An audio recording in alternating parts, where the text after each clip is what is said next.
hindari akan datang berulang-ulang.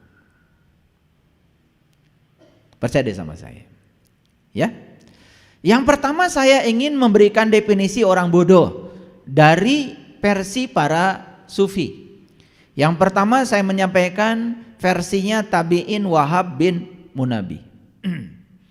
Orang bodoh itu jika berbicara akan semakin nampak bodohnya. Dan jika diam akan semakin jelas kelemahannya. Jadi orang bodoh kalau bicara semakin nampak bodohnya. Kalau dia diam juga akan semakin nampak kelemahannya. Yang ketiga, jika melakukan sesuatu, ini orang bodoh, yang dilakukan selalu saja merusak.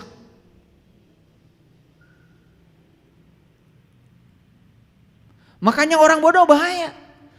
Orang bodoh bicara agama, misalnya, kan jadi merusak.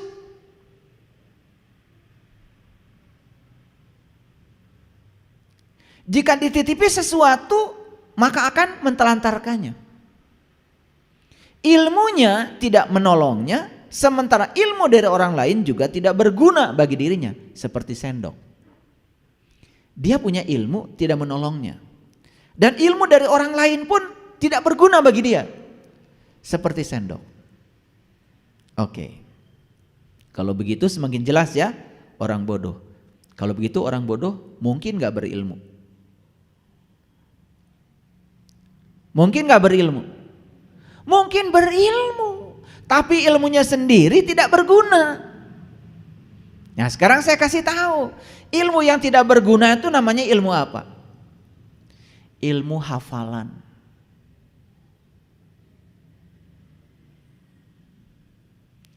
Baca buku tentang bercocok tanam. Cara bercocok tanam, 1, cangkulah sedalam-dalamnya. 2, 3, 4, prosedurnya tahu, tapi dia nggak pernah nyangkul, nggak pernah nanam. Banyak yang kayak gitu. Itu orang bodoh. Jadi orang bodoh itu bisa jadi berilmu, tapi ilmunya tidak menolong. Orang bodoh tahu nggak kalau Allah bersama dia? Tahu. Bahkan dia juga ngasih tahu ke orang lain. Teman-teman, sesungguhnya Allah tuh bersama kita loh, lebih dekat daripada urat nadi leher kita. Tapi dia sendiri tidak pernah membuktikan itu. Jadi kalau ada orang ngomong ayat-ayat, tapi ayatnya itu cuma diomongkan, tapi belum nyata dalam diri, ya bodoh. Karena orang bodoh itu, kata Tabi'in Wahab bin Munabi, dia itu berilmu, tapi ilmunya tidak menolong dirinya sendiri. Coba kalian belajar ilmu tentang ngelas. Tiba-tiba pagar kita runtuh, harus dilas. Kalian sudah punya bukunya, cara ngelas. 1, siapkan gas. 2, siapkan ini, siapkan ini, siapkan sini. Begitu praktek nggak bisa, bodoh. Jadi orang bodoh itu punya ilmu banyak, tapi ilmunya cuman hafalan. Kalau begitu gimana? Apa kabar kalau orang hafal Quran 30 juz, tetapi dia tidak dapat manfaat dari hafalannya? Iya bodoh juga. Dan selama ini kita bangga kalau orang sudah menghafal. Coba kalian kan seneng kalau anak kalian sudah hafal juz amma, di tes ini hafal, di tes itu hafal. Tapi ketika disuruh implementasi dalam hidup nggak ngerti. Buat apa ilmu yang semacam itu? Seperti kita punya sawah nggak dicangkul, tidak pernah panen. Buat apa kita punya sawah kalau nggak pernah panen? Jadi orang bodoh itu kata Tabi'in Wahab bin Munabi bisa jadi punya ilmu, tapi ilmunya tidak menolong dirinya sendiri. Bahkan ilmu yang orang lain kasih bagi dia tidak berguna karena dia sudah merasa tahu. Bagaimana caranya nyetir kendaraan? Dia punya bukunya. 1, hidupkan mobil. 2, injak kopling. Awas, rem tetap di kaki kanan. Yang ketiga, oper gigi 1. Yang keempat, angkat kopling pelan-pelan. Yang kelima, lepaskan rem. Yang keenam, gas mulai diinjak. Setelah maju, injak kopling, oper gigi 2 dan seterusnya. Disuruh nyetir nggak bisa.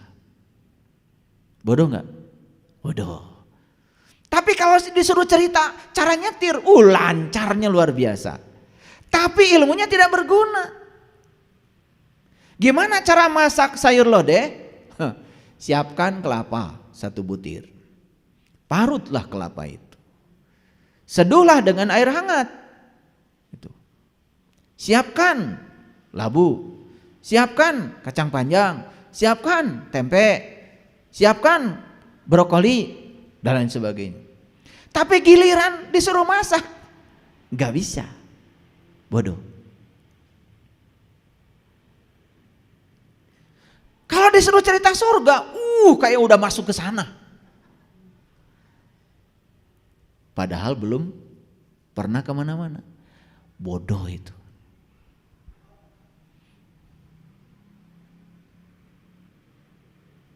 Kalau gitu saya mau tanya sama kalian, banyak gak yang kayak gitu?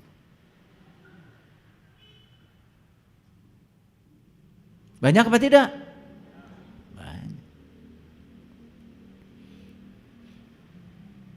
Semuanya hafal, disuruh ngomong bisa, lancar, karena biasa ngomong. Tapi semua yang diomongkan itu gak ada gunanya, boro-boro buat orang lain, buat dirinya sendiri aja gak ada gunanya. Surat Al-Baqarah hafal. Begitu ditanya apa sih Al-Baqarah, gak ngerti Al-Baqarah itu. Ngertinya Al-Baqarah sapi betina. Begitu dengar kata sapi betina, langsung pikirannya ke kandang sapi. Masa iya Quran cuma menjelaskan sapi di kandang sapi? Kenapa sapi jantan gak pernah dibahas? Kan gak ada anak sapi kalau gak ada yang jantannya. Tapi Quran surat Al-Baqarah murni cerita sapi betina. Orang bodoh tidak pernah bisa mengambil manfaat dari cerita itu. Padahal di Quran jelas, sapi betina itu cirinya tidak tua, tidak muda, pertengahan. Kuning tua warnanya. Tidak digunakan membajak, tidak digunakan mengirit tanaman, tidak boleh bercacat, tidak boleh ada belangnya. Dan sapi itu adalah sapi hakikat. Dan itu yang harus disembelih. Itu perintah yang disampaikan Musa kepada Bani Israel. Siapa Bani Israel? Bani itu orang, manusia. Isra itu berjalan, elit Tuhan. Bani Israel, manusia yang sedang berjalan menuju Tuhan. Makanya syarat untuk menuju Tuhan harus disembelih. Disembelih itu bahasa hakikat. Bukan disembelih pakai pisau, tapi disembelih egomu, disembelih kebodohanmu, disembelih kegelapanmu. Hijrah dari kampung menuju kota. Minaz zulumati ilan nur. Gunakan sapi betina yang pada dirimu. Makanya kata betina selalu mengacu kepada urusan jasmani. Makanya ketika umroh, ketika haji, yang perempuan ketika sa'i itu jalan aja. Yang laki-laki lari, karena perempuan jasmani, betina lambang dari urusan jasmani. Sedangkan laki-laki lambang dari urusan rohani. Makanya ketika sa'i laki-laki lari, perempuan jalan saja. Apa maknanya? Kalau sudah sa'i artinya urusan jasmani ya sudah biasa saja. Yang penting kalian kerja, rezeki akan datang. Urusan rohani harus lari. Diimplementasikan dalam hidup. Jadi cerdas. Tapi kalau cuma jadi hafalan, dapat apa? Kalian sudah sa'i, yang perempuan jalan, yang laki-laki lari, udah aja. Dapat apa? Implementasi dalam hidupnya apa? Padahal ada implementasinya. Urusan jasmani, urusan dunia, jalan aja. Mau dagang aja, ada jamnya. Jam 8 buka, jam 4 tutup, udah. Jamnya istirahat. Jamnya anak minta ditemani untuk ngerjakan PR, bantu. Jamnya istri minta dikelonin, tidur. Jamnya istri bisa diantar ke pasar, antar. Jangan sok sibuk. Gitu aja kok hidup sederhana.